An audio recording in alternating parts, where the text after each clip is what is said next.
Buenos días a todos. Pues bienvenidos a este nuevo reto de las reformas fiscales 2022. Agradezco mucho la presencia de mis amigos y compañeros de estudios y de trabajo, a Eduardo, Juan José y Carlos, que vienen, Eduardo y Juan José y Carlos Cortés vienen de fuera. Le agradezco su presencia. Juan José, te agradezco mucho que participes aquí en este evento. Y en un tema muy importante, ¿no? Es un tema trascendental porque estas reformas fiscales 2022 vienen algunos puntos relevantes de cambios. Vamos a tocarlos aquí, como el tema de reciclo, el nuevo régimen fiscal. Vamos a tocar el tema de la carta aporte, que es un tema controversial en el sentido de su aplicación, ¿sí? No es un tema nuevo porque la carta aporte la mayoría lo conocemos qué significa la carta aporte, pero ya con una implicación fiscal la vamos a tocar. Y cambios en temas sindicales, cambios en la normatividad de la expedición de comprobantes de CFDI y muchos temas de interés. Entonces les agradecemos mucho su presencia, los que están aquí presencial y los que están vía Zoom. Y vamos a tener un micrófono para cuando quieran tener preguntas referente al tema, lo puedan hacer. Pueden alzar la mano para que ustedes puedan hacer la pregunta. También vamos a interactuar un poquito con las personas que están conectadas vía Zoom para contestarles las preguntas que sean necesarias. ¿Sale? Entonces, les cedo la palabra a Eduardo para que inicie con el programa y bienvenidos. ¿Qué tal a todos? Muy buenos días. Por supuesto, como lo comenta nuestro amigo Rafael, en el cambio de la reforma 2020, voy a empezar a regularizar un poquito el tono porque creo que se oye muy fuerte. Nos traen un paradigma de lo que venimos escuchando, yo creo desde la época del jefe del SAT, Aristóteles Núñez, ¿no? En donde el tema de las aplicaciones tecnológicas lo está haciendo hoy en día la autoridad de manera eficiente, ¿no? ¿Qué quiero decir con esto? Que en aquella época Aristóteles Núñez implementó todo el esquema de lo que es el CFDI, el tema de automatización contable, lo que hoy ya son obligaciones y antes eran un tema de vamos a ver si nos probamos, nos calamos y vamos buscando la forma de que llevemos una contabilidad más eficiente, ¿no? Hoy las autoridades en las recaudadoras son tema de CFDIs completamente y yo creo que más de uno de ustedes ha recibido en su buzón tributario las notificaciones en donde nos dicen que hay diferencias, ¿no? Entonces lo traigo como antecedente porque hoy es la época que ya el SAT está utilizando realmente la tecnología, ¿sí? Y partiendo de eso, vienen estas reformas en donde los últimos años a través del Código Fiscal le han dado más facultades a la autoridad para poder ejercer y de alguna manera hacer la recaudación eficiente, ¿no? Recordemos la jefa del SAT que dijo hace unos meses el que tienen un programa de planificación fiscal, el ABC, no sé si lo han escuchado, ¿no? El famoso A de aumentar la recaudación, el B de bajar la evasión y por supuesto el C de evitar la corrupción. En ese aspecto se han dirigido todas las reformas fiscales que en esta nueva etapa de gobierno de nuestro presidente Andrés Manuel López Obrador ha llevado a cabo. Partiendo de eso, las reformas del 2022 vienen simplemente, uno, el esquema de recaudación de reciclo, que más adelante se desglosará con mi compañero Juan José, viene un tema de facilitar tasas de recaudatorias, pero con el fin de que sea constante, ¿no? Decimos coloquialmente nosotros, pues que suene la caja, ¿no? Y eso va a pasar con el reciclo, hacer tasas más pequeñas, pero eficientemente recaudación, ¿no?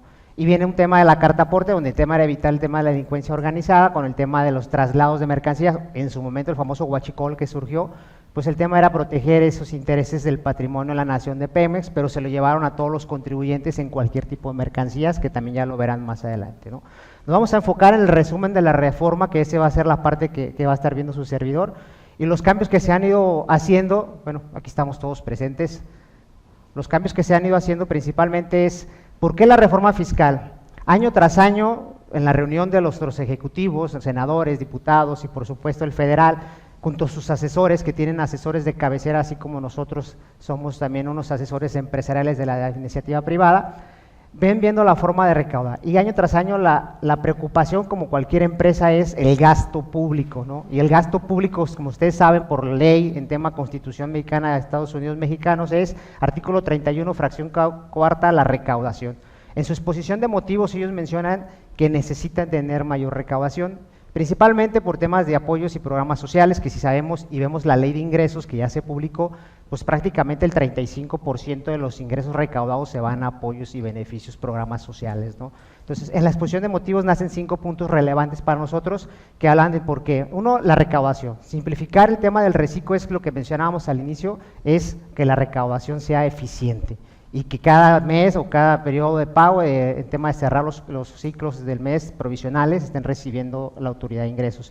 Y dos, la ampliación de los programas sociales, sigue siendo el tema de los que nosotros conocemos como ninis, o los programas del tema de los ayuda a los de la tercera edad, o proyectos especiales como traen el tema de la refinería Dos Bocas, el aeropuerto, que si han estado escuchando ustedes ahorita, hay un conflicto, hicieron una obligación de que ciertas aerolíneas que llegaran a ese aeropuerto, y dicen que los que saben en esa área de aviación no es posible porque es un tema de confrontación, pues ahora sí que de los aires, en donde puede haber interferencia entre distintos vuelos y aerolíneas, ¿no?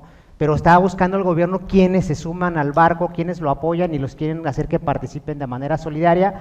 La pregunta sería, ¿a cambio de qué, no? Porque va a haber beneficios posiblemente para esas aerolíneas que se atrevan a irse a Santa Lucía a recibir vuelos, a despegar vuelos, y sería la pregunta, porque digamos, científicamente o técnicamente no es viable ese uso de ese aeropuerto, ¿no? Por supuesto, el tema del tributario de la autodeterminación, que es el reciclo. El proyecto, y se los voy a comentar desde ahorita, lo decía en unas pláticas previas el año pasado, el proyecto de la recaudación es: hoy te automatizo y en un futuro te domicilio. Que este domicilio, como pagamos la luz, como pagamos el teléfono, como pagamos algunos servicios, es que la autoridad, su segundo paso es: ya te determiné el impuesto, ya te lo cobro. Después me vas a aclarar si estás de acuerdo o no estás de acuerdo. Ese viene el proyecto de recaudación de este tema, o fiscalización principalmente de esta nueva época de gobierno, ¿no? Y espero equivocarme, pero si no se van a acordar de esta plática en donde posiblemente año 24, se esté haciendo una domiciliación de los impuestos de manera automática, porque hoy la autoridad, si lo han notado, primero ejecuta y después pregunta, ¿no?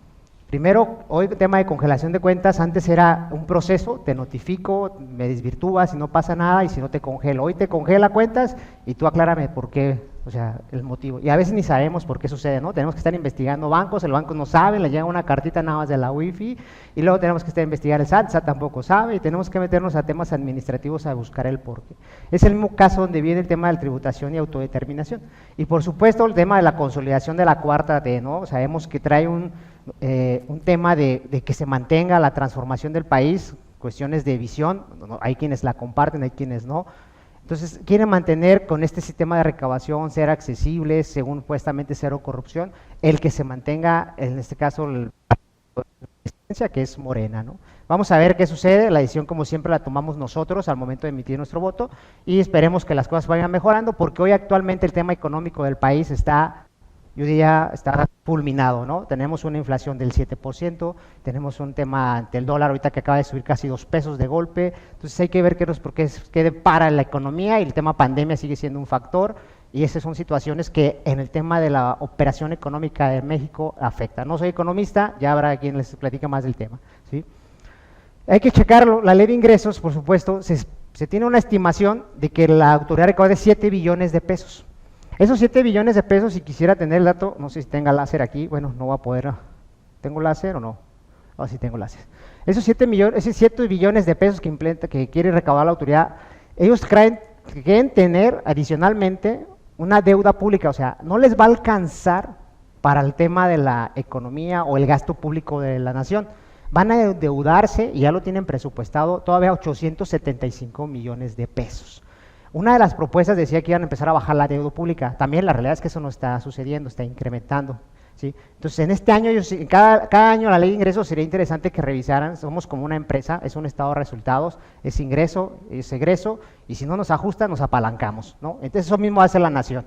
En esa situación, a pesar de que va a recaudar 7 billones de pesos, le va a hacer falta 875 millones, ¿no? Entonces, la propuesta es esa. Ellos traen que quieren tener un PIB de 4.1, Otros organismos que lo revisan, el tema del PIB, dicen que vamos a llegar al 2%, o sea, estamos al 50% de la proyección del país o de nuestro gobierno, lo cual es una realidad. Ya saben que ellos siempre tienen otros números, ¿no? Y otros datos, pero bueno, la realidad es que estamos ahorita en un tema complicado económicamente y por supuesto esperan que el barril ande alrededor de $55. Hoy actualmente el barril anda en $51, ¿sí? Y desde hace tiempo que fue el tema del petróleo, que estábamos hasta en $100, hemos bajado bastante y seguimos en la misma sintonía, ¿no?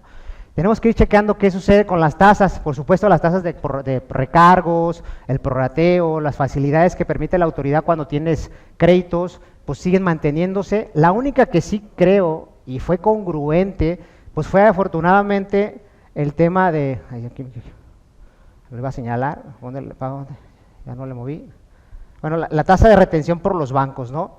Afortunadamente se la bajaron, y digo afortunadamente porque, me estoy adelantando mucho, ahora sí, perdone, le estamos hallando a esta, afortunadamente la bajaron porque si recuerdan la retención de los bancos cuando uno tenía inversiones era del 0.97, en esta ocasión han bajado la tasa alrededor de 0.08, o sea, digo congruente porque quienes tienen dinero en el banco saben que su inversión no genera nada, hoy está perdiendo su dinero en el banco. Muchas veces yo creo que en temas financieros han escuchado, invierte, haz otra cosa, compra activos. ¿Por qué? Porque el tener dinero en el banco, a lo mejor lo único que es una fortaleza es la seguridad. A un contrario, se vayan a una inversión riesgosa, de esos que dan muchos intereses, o que tengan un tema, o lo tengan abajo del colchón, ¿no? Pero es lo mismo tenerlo hoy abajo del colchón que tenerlo en el banco. Te dan un 2% neto actualmente, y tu dinero, la inflación está al 9%, entonces simplemente hagan cuentas, están perdiendo el 7% en valor presente del dinero. Entonces, lo único bueno es eso, que bajaron los... Adelante, Rafa. Que esté en verde el foquito. ¿No se deja? Ya se perdió. ¿Sí? Nada más ahí, en este tema de la retención del banco me parece interesante recalcar esa disminución, porque hace 2 años ya estábamos casi en el 2%, sí, en el 2% de la retención. Para inversionistas, para gente que ahorra, que mete recursos a un producto financiero, el banco te estaba reteniendo más de lo que te estaban dando intereses, ¿sí? Entonces, esta reforma de la retención a llegarla al 0.08 es muy bueno porque va a incentivar un poquito de nuevo la inversión, de mantener recursos en el banco, independientemente que el banco no te esté pagando mucho, pero ya no te está quitando impuestos por medio de la retención, ¿no? Entonces es una reforma importante, relevante en ese sentido, que hayan bajado la tasa de retención. Es correcto, y eso es lo importante, ¿no? Y aprovecho la intervención de Rafa por cualquiera de nuestros compañeros que quiera participar, por supuesto se trata de ser más amena y que todas las opiniones, aunque somos asesores, todos opinamos diferente y eso es lo bueno de esto, ¿no? En el tema de los estímulos fiscales siguen iguales, el IEPS, el tema de los hidrocarburos, iguales de que se mantienen los beneficios, pero tristemente se limitan, ¿no? Ya no tienen el mismo beneficio fiscal o el mismo valor que tenían. Hay que estar checando nada más los topes con el tema de esto y por supuesto que hay condiciones especiales en algunos casos, el tema de la deducción para que puedan seguir siendo viables, ¿no? O sea, hay que tener el dato a los que se dediquen a esta actividad y el tema incluso del transporte, también el tema del diésel, siguen viendo el beneficio fiscal de ese acreditamiento en base a un factor para que puedan llevárselo contra el impuesto sobre la renta, nada más lo van limitando año tras año, es decir, vamos en declive en estos estímulos fiscales, son estímulos fiscales, ¿no? Voy a cambiar de lugar. Vamos a empezar con el tema del impuesto sobre la renta, ¿me puedo poner de este lado? No hay problema. Lo que está sucediendo, hay un tema de... Nosotros en el tema del valor cambiario y con la comparativa que está pasando con el dólar, la deducción por la operación cambiaria va a estar limitada. O sea, anteriormente siempre decía la autoridad, y pues lo sabemos que maneja moneda extranjera, que debe de hacer un cálculo al cierre de cada periodo para determinar conforme al diario oficial el valor del tipo de dólar contra la deuda o contra el ingreso que tengan para que se genere la ganancia si es cartera por cobrar o se genere la pérdida cambiaria si es proveeduría que deban ustedes, ¿no? La autoridad hoy dice, y lógicamente quienes conocen del tema sabemos que hay una estrategia fiscal que se llama operaciones derivadas financieras que provoca generar una pérdida cambiaria. Entonces la autoridad lo ha detectado, que entonces es una estrategia muy común en empresas que manejan monedas extranjeras, y lo que hace es decir, te voy a regular y te voy a limitar el que tengas operaciones con moneda extranjera. ¿De qué forma? En la manera que nos duele a todos, ¿no? En la deducción. ¿Por qué? Porque te va a decir que no puedes tener una pérdida inmensa cuando el tipo del dólar en el diario oficial de la Federación es menor. El tope es el cambio del tipo del dólar en la Federación, aunque tengas acuerdos, aunque tengas un brokeraje en donde te dan un tipo de cambio mayor, no puedes llevarte ese beneficio como pérdida cambiaria. Un ejemplo es muy sencillo. El dólar está a 21 pesos ahorita. Ustedes tienen una deuda contratada en dólares y tienen un broker en donde les mantienen el seguro del tipo de cambio, en donde les dicen te va a costar 23 pesos pase lo que pase. Esos 2 pesos de diferencia ya no los pueden ejecutar como pérdida cambiaria. ¿A dónde se van a ir? A no deducible. Se va a perder ese beneficio en tema de deducción, ¿no? Y a contrario, sensum dicen en la ganancia cambiaria, pues como dicen, lo que perjudica a la autoridad lo limito y lo que beneficia no lo limito. La ganancia cambiaria va llena, ¿no? Si tu dólar subió 3 pesos, llévatelo con esa ganancia cambiaria. Entonces, buscamos el tema o reiteramos el tema de que la autoridad está buscando esa recaudación, ¿no? Entonces, es el ejemplo de la ganancia cambiaria, ¿no? El orden de los acreditamientos, ¿qué te dice la autoridad entonces? Primero, eso lo platicábamos en la otra charla, Rafa, que tuvimos allá en Guadalajara de reformas fiscales, y te dice que primero el tema cuando es ICR retenido del extranjero. Hoy actualmente te dejaba acreditarlo de manera inmediata contra el impuesto. Hoy te dice la autoridad, no. Primero todo lo nacional, llévatelo, acredítatelo, y si te hace falta, toma el ICR que te retuvo los extranjeros o que hayas generado por el extranjero. ¿Qué significa esto? Y lo decíamos en cálculos que hemos hecho, que al final no, o sea, te va a sobrar ese ICR retenido y no tienes el derecho de acreditarlo posteriormente. Entonces viene a ser un tema otra vez del tema de recaudar, el donde te limita los acreditamientos y no vas a poder aplicarlos. Hoy era eso primero y lo nacional lo dejabas guardado porque te lo permitía la ley y podías acreditarlo posteriormente, pero ahora ya no lo podía hacer. Y el tema de los créditos respaldados, ¿qué sucede con los créditos respaldados? Sabemos que muchas empresas, y lo mencionamos, incluso la nación lo hace, es financiarse. Las empresas nos financiamos por el tema de apalancamientos. La autoridad te dice 2 cosas. Primero, que tengas razón de negocio tu préstamo, ¿sí? Que si lo vas a pedir y de repente no sucede aquí, pues, pero hay algunos empresarios que piden el préstamo y se lo llevan patrimonialmente, no entran ni al negocio, lo utilizan para otras cosas. Entonces, ahí está la razón de negocio. Si la autoridad dice, oye, te hubieses un crédito, estás deduciendo intereses, pero no lo utilizaste en tu empresa, entonces todos tus intereses serían no deducibles. Eso dice la autoridad. Y la otra es, tienes que tener un respaldo, tienes que tener tu aval que soporte que tu crédito está justificado, ¿sí? Entonces, un aval empresarial, un aval donde tiene que responder por tu mala práctica, si lo quieres decir de esta forma, en el tema de que no lo utilizaste para el negocio. Entonces, la autoridad sigue poniendo candados para el tema de protección para ellos, ¿no? Mientras sabemos que muchas de las empresas en México están necesitando el apalancamiento y más desde la pandemia para acá, ¿no? Algo que cambió también radical es el tema de los pagos provisionales. Ustedes saben que en el segundo semestre tenemos la facilidad de solicitar a la autoridad una disminución de coeficiente. Las empresas que traían coeficiente elevado y venían pagando pagos provisionales mensuales con una cierta cantidad fuerte, podían proyectar su estado financiero, hacer un cierre previo y decir, oye, yo ya no necesito pagar más, o sea, autoridad, hacíamos el escrito, se metía por el portal, solicitábamos la disminución de pagos provisionales y si teníamos un coeficiente del 0.01, a lo mejor podíamos poner 0.0002, ¿no? Y pagar menos provisionales porque con lo que ya habíamos pagado el primer semestre nos alcanzaba para cubrir el impuesto anual. Recordemos que el pago provisional va a cuenta del impuesto del ejercicio, ¿no? Entonces, la autoridad nos dice, ok, sí te lo acepto, pero antes, o sea, llegaba el anual, presentabas tu anual y si te alcanzaba no pasaba nada. Hoy te dice la autoridad, si te hace falta pagar impuesto, me vas a determinar complementarias, es obligación presentar complementarias. Antes decíamos ya se cubrió el impuesto, ya no pasa nada. Si el coeficiente que tú me determinaste resultó ser menor al que al final cerraste en el ejercicio, calcúlame los pagos provisionales del segundo semestre de julio o cuando hayas pedido el beneficio de la disminución del pago, calcúlamelos y no me pagues el impuesto al final de cuentas, ¿no? Porque me lo vas a pagar el anual, pero sí págame el accesorio, sí págame el recargo, sí págame la actualización.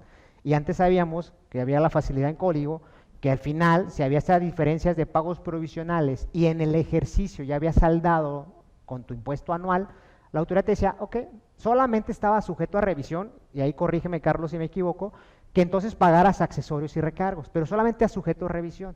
Hoy la autoridad te dice que es una obligación que lo hagas, y por ser una obligación como marcan nuestras leyes y el código, generará por supuesto multas, generará por supuesto los accesorios, ¿no? Si no cumplimos y llega la revisión y vieron que debíamos haber presentado complementarias, entonces empezarán las multas por ese tipo de sanciones, porque era una obligación como contribuyente, ¿no? Entonces hay que tener en cuenta quienes hacen ese tipo de estrategias que piden disminución de pagos provisionales, pueda beneficiarse y también calcularlo y recalcularlo si es necesario para presentar las complementarias, pues para pagar los accesorios nada más, ¿no? Aunque en el anual no hubiera sido, ¿no?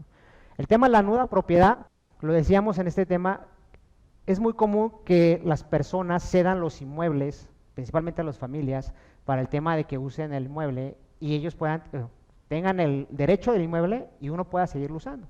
Es el usufructo que tiene que formalizar ante notario. La autoridad te dice que cuando eso suceda ya tiene que generarse un ingreso.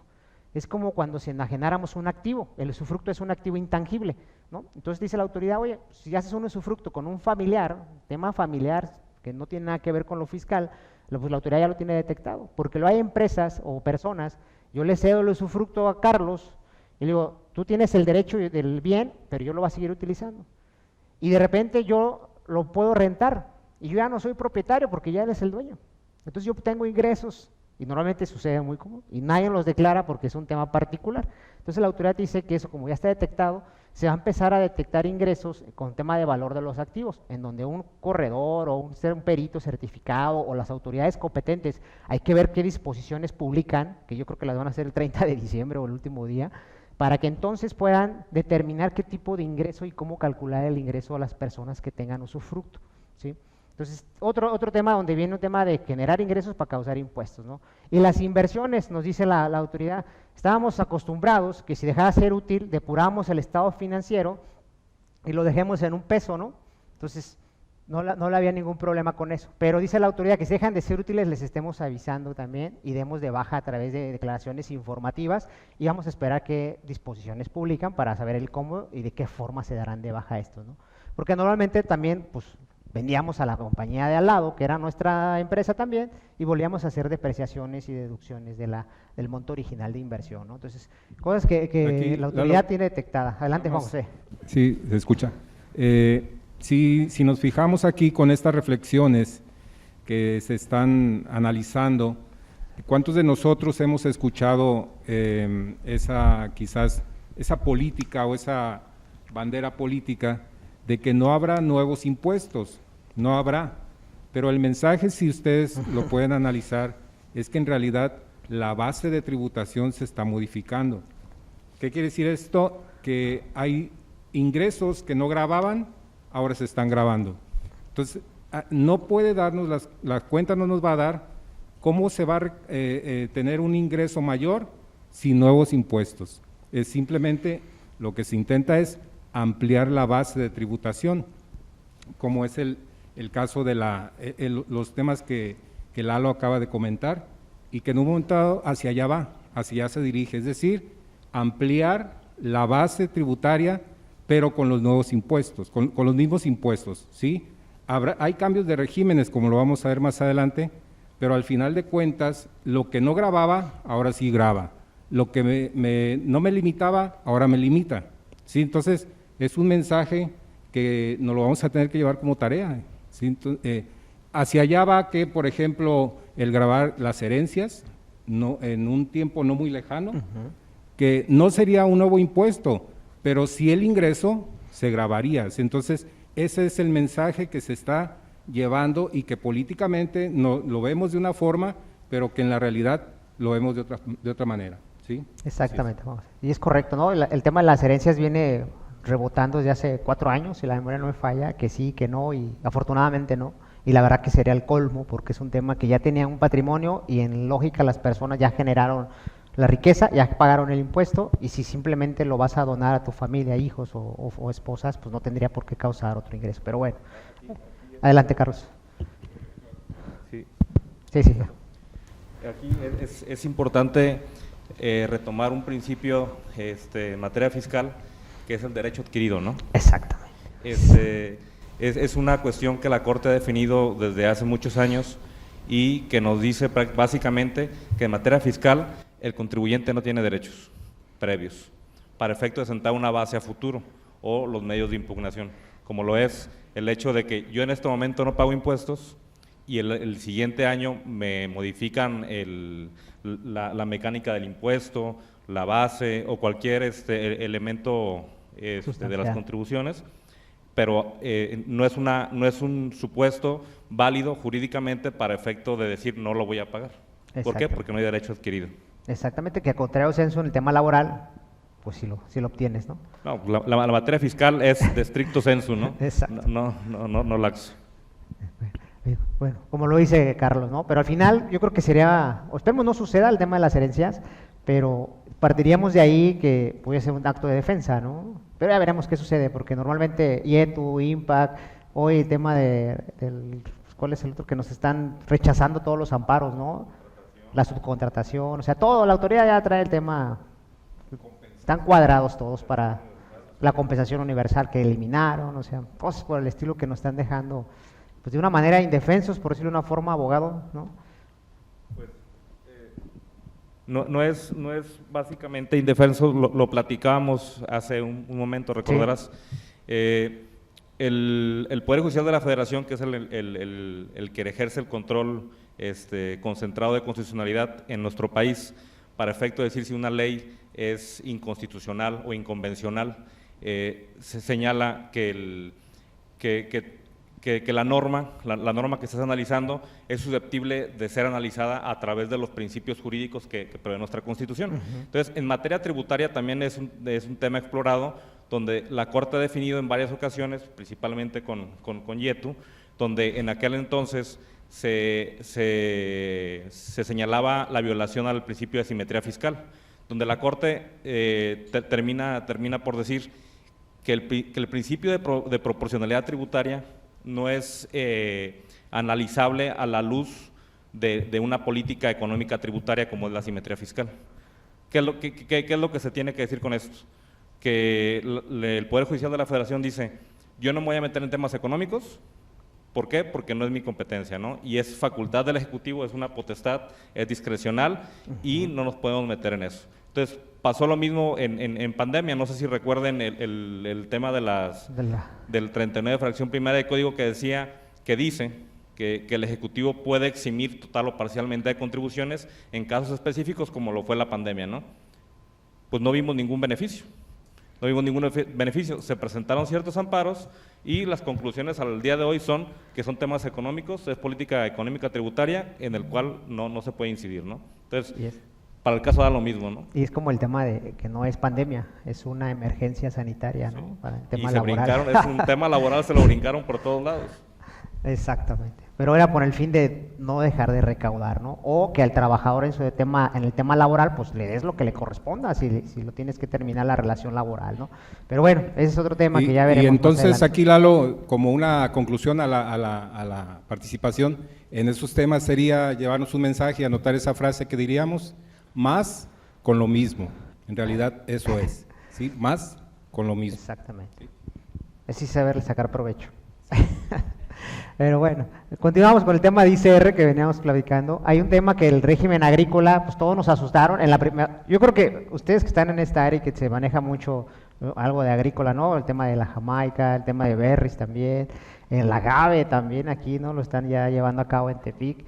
Y yo creo que la primera vez que lo expuso, nos asustamos todos, ¿no? ¿Cómo que deja de salir el régimen de agapes? ¿Cómo que nos van a quitar la exención?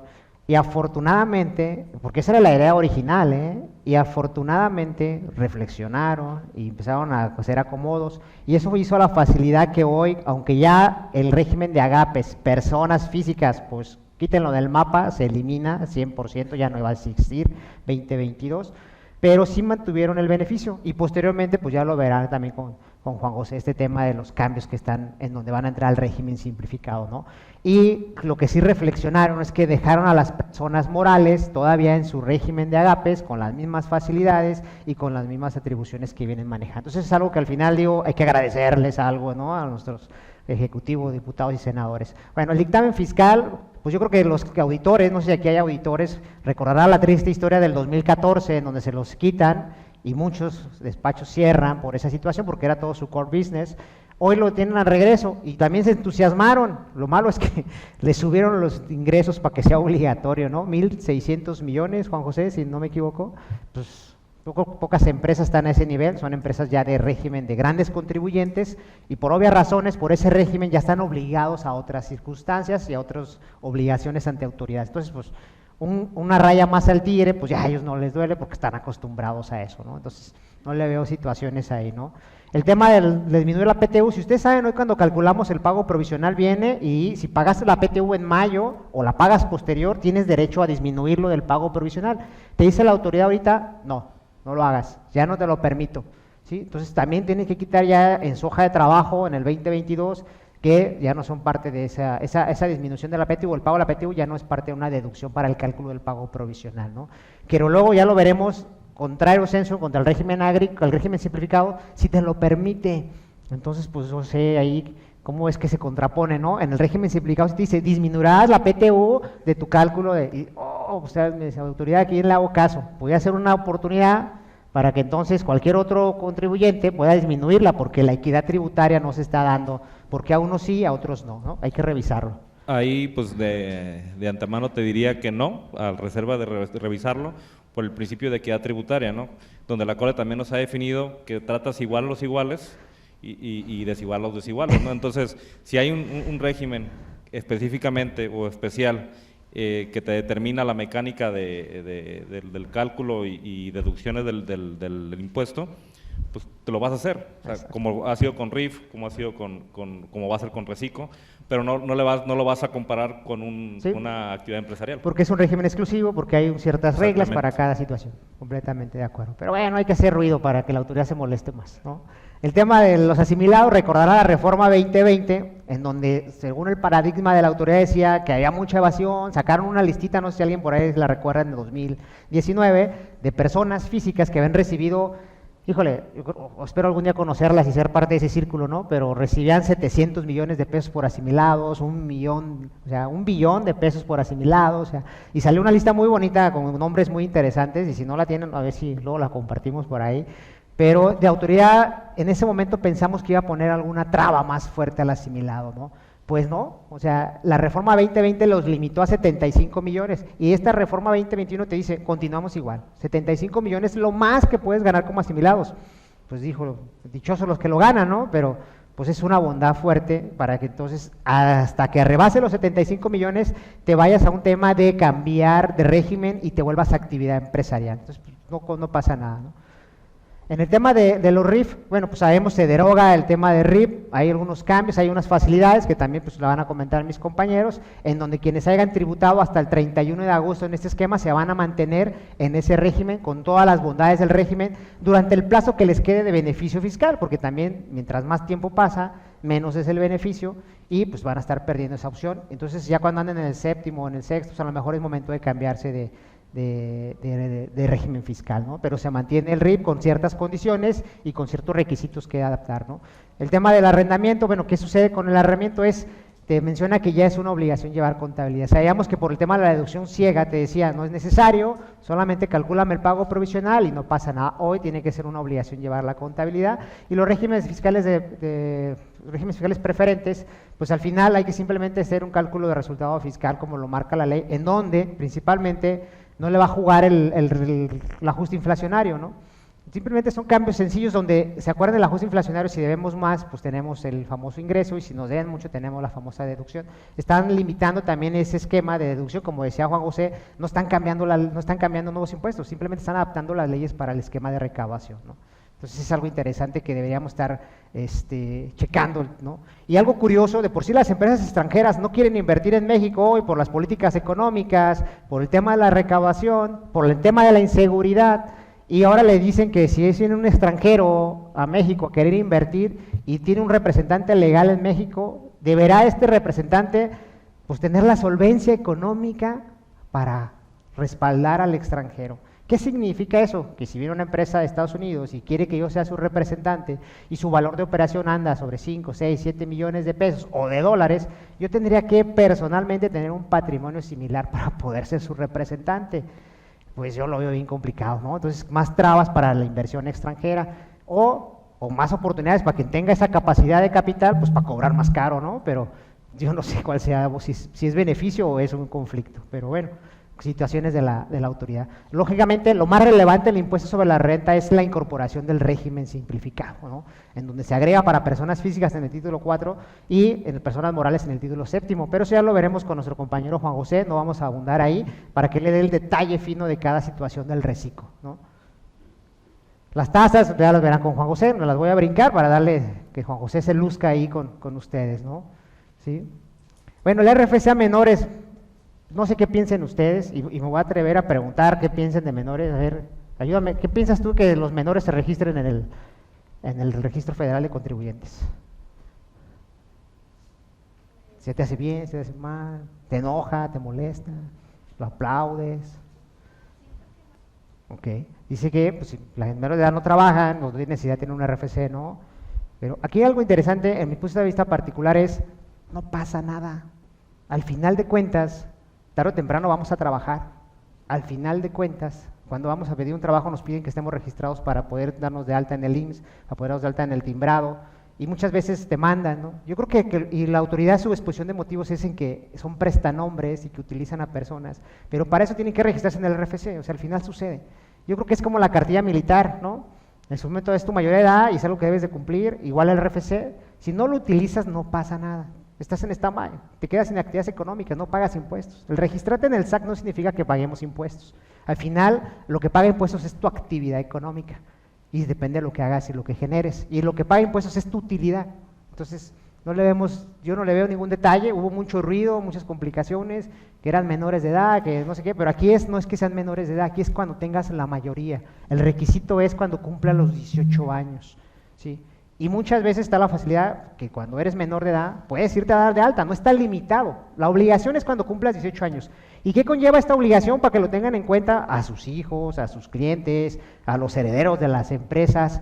Es que si no la cumples hay una sanción, porque es una obligación y las obligaciones generan sanciones, como lo mencionábamos hace rato en el tema de las declaraciones informativas, ¿no? Entonces, ténganlo en cuenta y al final, además de darle el regalo a su hijo de 18 años, llévenlo al SAT, regístrenlo y le dan el premio a la constancia, ¿no?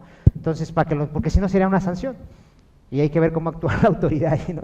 Ahí me gustaría añadir que mi percepción es que la autoridad, o sea, la autoridad líder de generar un registro digital o una autentificación como persona física es el SAT.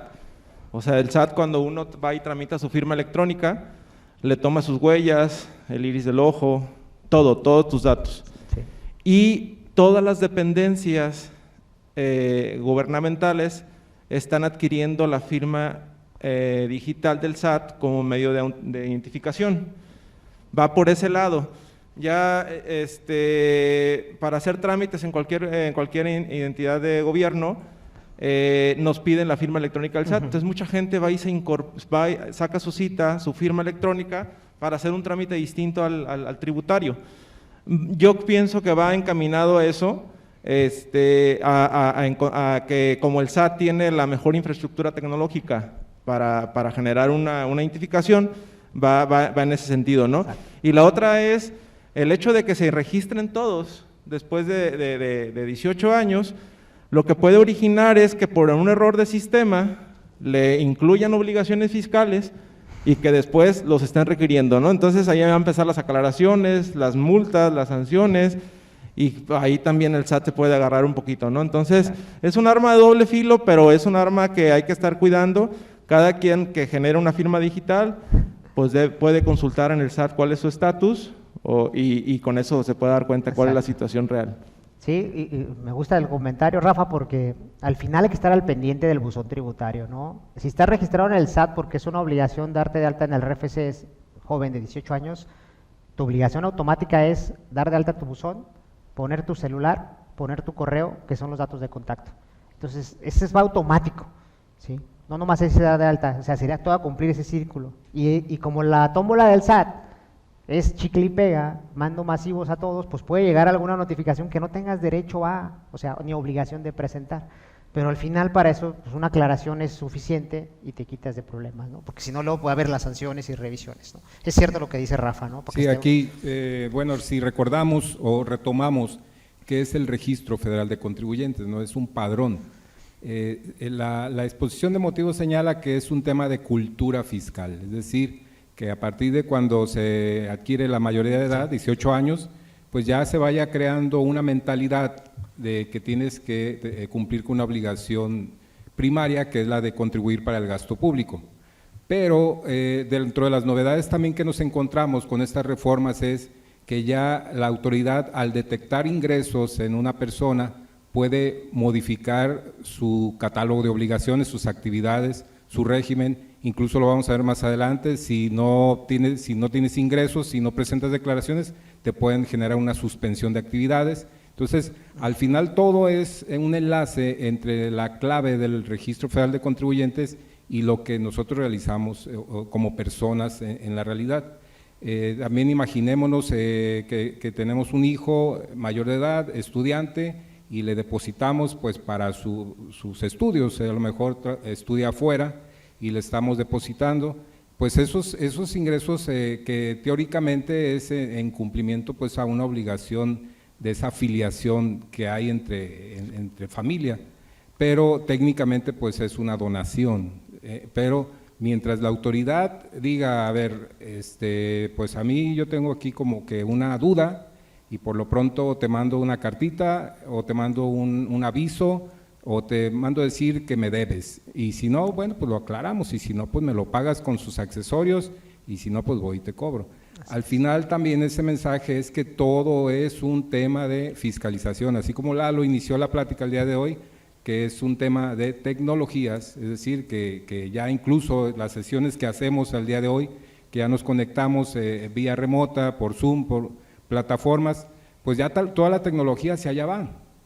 Ya todo está a través de los celulares, de todas las plataformas en las cuales como tecnología tiene cosas buenas, pero también tiene cosas malas. Entonces, retomemos, no perdamos de vista que a partir de esta reforma, pues al adquirir los 18 años tiene nuevas obligaciones, ¿sí? Entonces, pero pues como le digo, tendrá que ver que en un momento dado a criterio de la autoridad, le mueva a esas personas, a ver, ahora ya tienes ingresos, pues ya tienes un régimen y ya acércate para acá. ¿Sí? Como último comentario respecto a esto, Adelante. No hay sanciones el hecho de que no se inscriban. ¿Sí estamos de acuerdo? No, es una obligación. Es una obligación, pero no implementaron multas por no inscribirse. Hay que ver qué dicen las disposiciones generales, porque ahí puede haber un tema de correlación con las disposiciones y te puede generar el motivo, la circunstancia y la razón, y te puede referir a sanciones del Código Fiscal de la Federación. Lo que pasa es que es una obligación que ya está prevista. Así es. O sea, no es una obligación nueva. Si te requieren, evidentemente te pueden sancionar, ¿no? Entonces, sí. Como lo decía Juan José, o sea, es una obligación a nivel constitucional, que es contribuir con el gasto público. Entonces, esta para mí es una reforma un tanto absurda que trae un trasfondo, sí. Pero porque todo el mundo tiene la obligación de contribuir con el gasto público y que está muy relacionada con la capacidad de ejercicio de los ya mayores de edad, ¿no? Entonces, pero ya está prevista la sanción, ¿eh? Entonces, sí, viene del código desde el inicio, porque ya nada más agregaron una obligación más, pero ya existe. El no cumplir con tus obligaciones ya viene, 74 o 70 del código, corrígeme, Carlos. 74 del código, ahí vienen las sanciones, ¿no? Y vienen las famosas fracciones A, B y otras circunstancias adicionales, ¿no? Entonces, sí es una obligación, sí generaría sanciones, pero lo decía Rafa, es contra requerimiento. Hay que recordar que hay un proceso, que eso no lo puede quitar la autoridad y se tiene que respetar por los derechos del contribuyente, ¿no? Entonces, sí estará al pendiente de esta situación, ¿no? Por supuesto, seguimos con el tema de los cambios generales en el tema del impuesto al valor agregado. La realidad es que no hay cambios. Simplemente hablan que el tema de las deducciones o las inversiones que se hagan con acreditamientos en gastos preoperativos, recordemos que es un tema muy interesante y Rafa por ahí me platicó un caso que trae, cuando uno inicia una empresa, pues lo que hace uno es invertir y gastar, ¿no?, en el preoperativo, ya sea instalaciones, ya sea el producto nuevo, ya sea adaptaciones, ya sea equipos, ya sea algo, y genera eso un IVA acreditable siempre y cuando los gastos estén grabados, y sabemos que el contribuyente tiene derecho a pedir su devolución. Pero la autoridad dice, y hay un criterio, que como no tenías ingresos, y si recuerdan que dice el artículo 5, la ley del IVA, para el factor del acreditamiento y el derecho al acreditamiento, te dice que pues si tienes ingresos grabados tienes derecho al acreditamiento, y en el periodo preoperativo pues tú estás iniciando y estás gastando y estás adaptando y no tienes ingresos, y dice la autoridad, su primera defensa era, no tienes ingresos, no tienes derecho al acreditamiento, ¿no? Y entonces como se han estado peleando y ha estado perdiendo la autoridad ese tipo de situaciones y has tenido que devolver el impuesto, hoy pone un candado y dice la autoridad, ojo con este candado, y así me lo comparten ustedes, ¿no? Te dice, si estás en preoperativos, avísame cuando ves y cuando inicias ya operaciones. Avísame. Es un requisito, avísame. Entonces, futuras devoluciones que pidan, si no hay aviso, olvídense que les devuelven el IVA. Olvídense.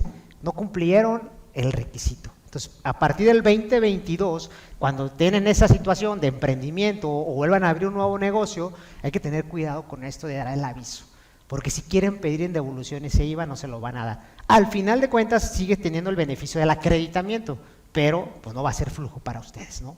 ¿Estamos? Entonces, nada más para que estén al pendiente de eso. Pocos cambios en la ley del IVA, simplemente el tema de los alimentos, que no, ya estaban exentos a mi punto de vista, no sé por qué lo agregaron, pero era como, estaba en criterios o estaba en disposiciones transitorias, no lo tenían en la ley y pues ya lo agregaron, que el tema de los alimentos procesados y todo el tema en humanos y animales está exento de la tasa del IVA, ¿no? E hicieron el apoyo según su exposición de motivos, que yo creo que en lo personal y sin tener en contra de las mujeres, pues se me hizo tonto el comentario, ¿no? Que para apoyar la salud de las mujeres, el tema de todas las toallas femeninas y situaciones de higiene personal en mujeres, se les iban a poner tasa cero, o sea, pues es algo también que, no sé, en lo personal me hizo muy tonto su exposición de motivos, pero bueno, habrá quien piense diferente, ¿no? Y por supuesto el IVA pagado de importación del contribuyente. Hay que tener en cuenta que hoy, por resolución miscelánea, te dice que tienes derecho al acreditamiento con operaciones en el extranjero cuando aparezca el RFC o el nombre. Una u otra, hoy 2021 todavía es derecho al acreditamiento. Esta obligación te dice que es necesario que aparezca tu nombre. Entonces, es decir, antes, si tú le decías, nada más ponme mi RFC y me acredito el IVA, está bien, no, es una obligación ahora sí que aparezca el nombre. Y esto venía en disposiciones de resolución miscelánea, perdón, ¿sí? La oportunidad de que deduzcas con el simple hecho que tengas uno u otro. Hoy el que es obligación es que aparezca tu nombre. Entonces hay que cuidar ya los que tengan operaciones con extranjeros, que venga este requisito para que le cambien, en este caso, pues la factura, el invoice o el tema del ID también del contribuyente extranjero, ¿no? Y por supuesto el tema del no objeto, pues no le veo caso a ese 4A, ¿no? Pero bueno, si no tienes ingresos, o sea, si tienes ingresos no objeto, pues no tienes derecho a ese acreditamiento de IVA también, ¿no? Son cambios muy sencillos en el tema del impuesto al valor agregado. La declaración de plataformas digitales, la autoridad ha batallado bastante con las plataformas digitales, ¿no? Yo creo que si con alguien está sufriendo, y qué fortuna que no es con los mexicanos, porque si no se desquitan con nosotros al tenernos aquí en territorio nacional, es con las plataformas extranjeras. Y su régimen de plataformas que entró en vigor en el 2020, ¿sí? No le está funcionando porque plataforma reténle y me lo pagas. La plataforma no le pagaba al SAT. Plataforma, hazme una declaración informativa de manera bimestral y la plataforma no le informa al SAT. Y el SAT lo que quiere es cruzar información, ¿no? Y hoy le dice el SAT para presionar. Bueno, presionó desde el 21, ¿no? Desde este año. Si no me declaras, te quito las IP y no puedes navegar en México. Pues no sé si ha sucedido, pero creo que no, ¿no? Y ahora le dice, me tienes que mandar información mensual. ¿Por qué? Porque mis impuestos son mensuales y con el reciclo y con todo el arme, pues quiero hacer el amarre. Mándame los mensuales, pues vamos a ver si cumple la plataforma, ¿no? Pero son rebeldes los extranjeros, ¿no? Entonces, a ver cómo le va con el SAT. Sí, aquí Lalo, nada más abonando un poquito a este tema. Cada vez que escuchemos un tema de retención, hay un conflicto, porque para una persona es un acreditamiento, para la otra es una obligación de enterar esa retención. Entonces, ¿qué sucede en la práctica? Que cuando derivado de una retención se puede generar un saldo a favor por el cual accedamos a una solicitud de esa devolución, si la autoridad detecta que quien te retuvo no enteró esa retención, pues el saldo a favor no procede. Entonces ese es un problema técnico grave que ha sucedido. Imaginémonos un asalariado que el patrón le retuvo durante todo el año y el trabajador en su anual tiene saldo a favor. Solicita el saldo a favor en devolución, pero primero el SAT revisa si quien le retuvo enteró la retención. Si no hay un empate entre estos dos, le niega la devolución, ¿sí? Entonces, cada vez que escuchemos todo ese tema de retención, habrá que haber esa dualidad o esa paridad entre quien tiene el derecho al acreditamiento y quien tiene la obligación de enterar la retención. Ya hay criterios, incluso criterios judiciales, en el cual le señala que el SAT tiene que echar a andar sus mecanismos de cobro, ¿sí? Pero, ¿qué lleva esto? Pues obviamente a litigar o a llevar a tribunales la negativa de la solicitud de devolución, es decir, que por la vía fácil no lo es, ¿de acuerdo? Entonces es un tema escabroso, diría yo. Todavía. Más con lo mismo. Y el otro tema en el IVA que se transforma o cambió, pues es el tema de los arrendamientos, en el tema con extranjeros, ¿no? La autoridad dice que cuando hagas un arrendamiento con extranjeros, sin importar dónde se entregue el bien, ahora grave IVA. Sabemos que con el tema del IVA, en tema de exportaciones, en su momento ya sea servicio o mercancía, no grababa IVA. Hoy la autoridad dice, independientemente de dónde lo entregues o dónde en el uso del bien, ya sea nacional o en territorio extranjero, va a grabar IVA, no importa. Entonces hay que tener en cuenta esto. Entonces está brincando la traba y no recuerdo si reformaron el artículo del tema de la exportación, pero está diciendo que entonces va a grabar ya este tipo de uso o se bien en tema nacional o en el extranjero, ¿no? Para que estén al pendiente también de causar el IVA, ¿no?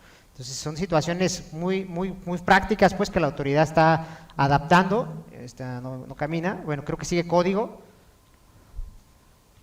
No me deja moverle. Bueno, sigue código, si la memoria no me falla en la presentación, ¿sí? A mí me gustaría ya con código, como lo vamos a ver con Carlos, no abundarlo, dejárselo a Carlos para que lo cheque. Y por supuesto nada mencionar que toda esta reforma 2022 viene coludida con lo que viene siendo la famosa 2020 de reforma fiscal penal, ¿no? Ya toda modificación que hace la autoridad lo lleva a un tema del 108 del Código Penal. Ya toda la modificación lo tiene ya correlacionado, mencionando por el tema de las prácticas o abusos de delincuencia organizada, como ellos le llaman, la evasión fiscal, ya se lo lleva a lo penal. Entonces, para que no lo pierdan de vista, o sea, siguen y lo reforman cada año y lo suman, cada modificación la suman. El reciclo ya lo mencionan ahí, la carta aporte ya la mencionan ahí. O sea, ya lo están llevando al tema de lo penal también, ¿sí? Porque ese es su poder, ¿no? Ese es el tema de amedrentar, por decir una forma, y presionar a la buena práctica o mejores prácticas de los contribuyentes, ¿no? Entonces eso sigue siendo, no se descarta y siguen ahora sí que adaptando las leyes, correlacionándolas correctamente para que entonces el tema de la defensa o la aplicación estricta de la ley, de la autoridad y las sanciones, pues pueda cumplir con los requisitos que marca nuestra Constitución. Entonces no lo dejen ahí de tiro, ¿no? Vamos a continuar con nuestros temas. En este momento no sé si quieres que hagamos algo, si alguien tiene una pregunta o nos vamos directo al otro tema. Si alguien tiene alguna pregunta, aprovechamos, y si no, continuamos con el tema de cartaporte, ¿no? ¿Alguna pregunta con los temas vistos ahorita con Eduardo? Igual en Zoom, si alguien levanta la mano, pues con todo gusto vamos a dar unos 5 minutitos para no alargarnos mucho y poder avanzar, ¿no? Si ahí nos apoyan, si alguien en Zoom levanta la mano, nos ayudan y podemos estar abriendo micrófonos también, ¿no? Con respecto a lo que mencionaban sobre dar aviso al SAT sobre el inicio de actividades, digo, para efectos de que se pueda en un momento dado solicitar una devolución de IVA. El dar de alta el negocio, la fecha en que inicio, ¿no es eso un aviso de que ya voy a iniciar actividades? No. ¿Quieres contestar? Son dos temas. Una cosa es el inicio de cuando me doy de alta o cuando nazco en el RFC, y otra cosa es el inicio de operaciones. Son dos distintas. Es decir, a partir de cuando me acerco yo, por ejemplo, a un fedatario público, genero una acta constitutiva, adopto una modalidad, ya sea como persona moral, o bien, si lo voy a hacer de manera individual, como persona física, pues no acudo obviamente a fedatario. Entonces, el siguiente paso es la inscripción en el Registro Federal de Contribuyentes, ¿sí? Cuando ya me inscribo, inicio actividades. Y otra cosa es el inicio de operaciones. Entonces, el iniciar operaciones, como su nombre lo dice, bueno, pues cuando ya habitualmente voy a generar ingresos, cuando voy a realizar, en ese inter puede haber gastos preoperativos, por eso lo señala así, es un gasto pre a la operación. Entonces, todo ese inter está regulado en el momento dado para acceder a la solicitud de devolución en el caso del indirecto, que sería el IVA. ¿Sí? Y ese inicio de operaciones, ¿cómo se hace? Ese aviso. Ese aviso de inicio de operaciones es exclusivo cuando se soliciten devoluciones de IVA en el periodo preoperativo. Ejemplo, un inversionista compra el terreno, va a hacer un hotel y el hotel dura 2 años en construirse. Me inscribo en el SAT desde que compro el terreno e inicio la construcción, va a durar 2 años, le voy a invertir, ejemplo, 10 millones de pesos y me va a generar 1.600.000 pesos de IVA a favor, ¿sí? En el periodo de 2 años. Dice el SAT, si tú me pides ese 1.600.000 de IVA de saldo a favor, un requisito es que me digas cuándo vas a abrir el hotel para obtener ingresos, para yo saber cuándo voy a volver a recibir ingresos el SAT y vas a pagarme impuestos. Ese es el requisito. Pero cualquier otra operación, desde que tú te inscribes, ya estás iniciando operaciones. Eso es un requisito exclusivo para las devoluciones de periodo preparativo. Sí. Ok, está claro. El aviso, Sí. todavía no hay forma de presentación, porque es una disposición nueva. Ujú.